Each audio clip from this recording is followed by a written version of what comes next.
Witam serdecznie. Zapraszam na rewelacyjne ciasto z mrożonych truskawek z bitą śmietaną na mięciutkim biszkopcie.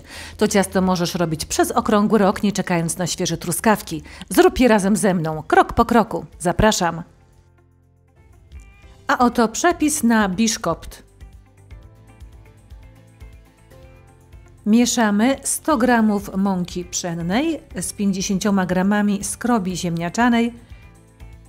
Wsypujemy 5 g proszku do pieczenia i mieszamy. Do dużej miski wlewamy 5 jajek w temperaturze pokojowej. Jajka zaczynamy miksować. Po chwili wsypujemy 150 g drobnego cukru. Wsypujemy skórkę z cytryny i miksujemy na szybkich obrotach przez 10 minut. Następnie zaczynamy wsypywać po 2-3 łyżki mąki. Mieszamy delikatnie ruchem od dołu ku górze. Następna porcja mąki. Mieszamy. Dokładnie zgarniamy mąkę z dna miski i tak postępujemy aż do wyczerpania składników sypkich. Do foremki wyłożonej papierem do pieczenia przelewamy ciasto. Wygładzamy. Piekarnik nastawiamy na 180 stopni, a biszkopt pieczemy w temperaturze 150 stopni przez około 50 minut na dolnej półce piekarnika. Po upieczeniu biszkopt pozostawiamy w piekarniku z uchylonymi drzwiczkami przez 20 minut. Ciasto studzimy, zdejmujemy z niego papier, kładziemy na biszkopcie np. foremkę, ciasto będzie wówczas zupełnie płaskie i równe. Następnego dnia przekrawamy nasz biszkopt na 2 jednakowe blaty. Długim nożem najpierw zaznaczamy, gdzie będziemy przecinać, później lekko nacinamy, następnie już pewną ręką przekrawamy biszkopt na 2 jednakowe blaty.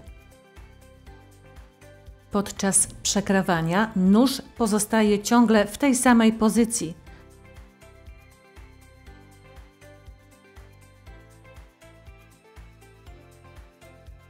Dolny blat biszkoptu wkładamy do foremki, w której piekliśmy biszkopt, albo posługujemy się rantem, tak jak ja to robię. Będziemy potrzebować około 1 szklankę wody z cytryną do nawilżenia biszkoptu. Foremka i rant muszą być wysokie na 5 cm, nie mniej. Teraz przygotujemy bitą śmietanę z żelatyną. 10 g żelatyny. Zalewamy ją gorącą wodą, 80 g. Dokładnie mieszamy i odkładamy na bok. Teraz będziemy ubijać bardzo zimną śmietanę, 600 g, w bardzo zimnej misce. Wsypujemy 3 łyżki cukru. Zaczynamy miksować najpierw powoli, a potem coraz szybciej. Kiedy śmietana jest już lekko ubita, pojawiają się fale, zaczniemy wlewać żelatynę, lekko letnią. Lejemy nie na widełki, ale obok i miksujemy cały czas na szybkich obrotach. Miksujemy tak długo, aż śmietana będzie miała odpowiednią konsystencję. Jeszcze momencik. Jeszcze chwileczkę. Idealna. Teraz jest ubita idealnie. Śmietana nie powinna być zbytnio sztywna. Śmietany nie wkładamy do lodówki.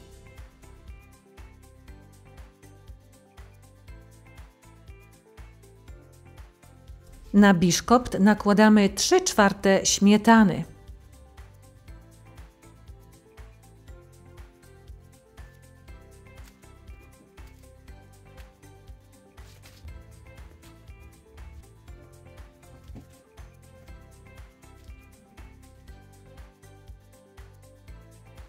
Teraz nakładamy drugi blat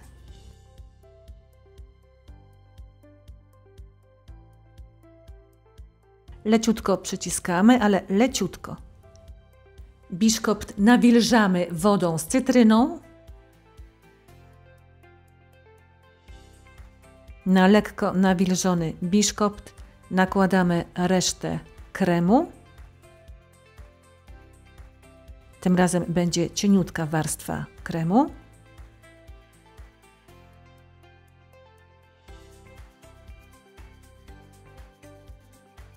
Ciasto wkładamy do lodówki na 3-4 godziny albo do zamrażarki na 1,5 godziny. Kiedy śmietana stężeje, przygotujemy truskawki. Do szklanki wsypujemy 15 g żelatyny. Zalewamy ją tym razem zimną wodą, 50 g. Mieszamy i odstawiamy na bok. Żelatyna będzie pęcznieć. W tym czasie będziemy rozdrabniać truskawki mikserem albo blenderem. Jeżeli mamy troszeczkę mniej truskawek, wlewamy trochę wody. Ważne, aby waga w sumie była 500 g. Teraz w garnuszku będziemy podgrzewać połowę puree z truskawek. Wsypujemy do garnuszka jeszcze 100 g cukru i podgrzewamy. Po około 6 minutach żelatyna spęczniała. Dodajemy ją do gorących truskawek. Mieszamy dokładnie. Teraz do gorącego puree wlewamy 2 łyżki tego zimnego, niepodgrzanego. Mieszamy.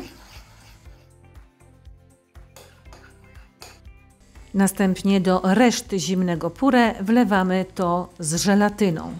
Puree wkładamy do lodówki, co jakiś czas kontrolujemy, żeby nie zesztywniało.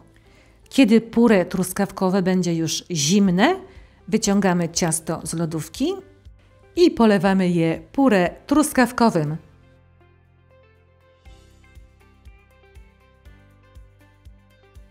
Ciasto wkładamy delikatnie do lodówki na co najmniej 7 godzin, a najlepiej na całą noc. Na drugi dzień ściągamy rant z ciasta. Możemy je pokroić.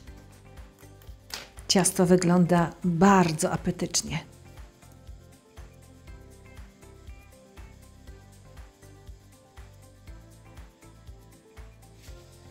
Ciasto wygląda przepięknie.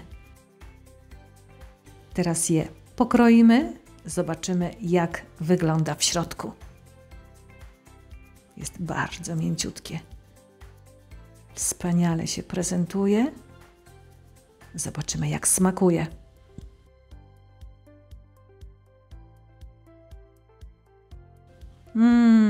Przepyszne. Jest tak smaczne, że trudno to opisać. Pycha. Jeżeli spodobał Ci się ten przepis, podziel się nim ze znajomymi. Zachęcam Cię do subskrybowania mojego kanału i do pozostawiania łapek w górze. Zapraszam na następne przepisy. Ciao, ciao!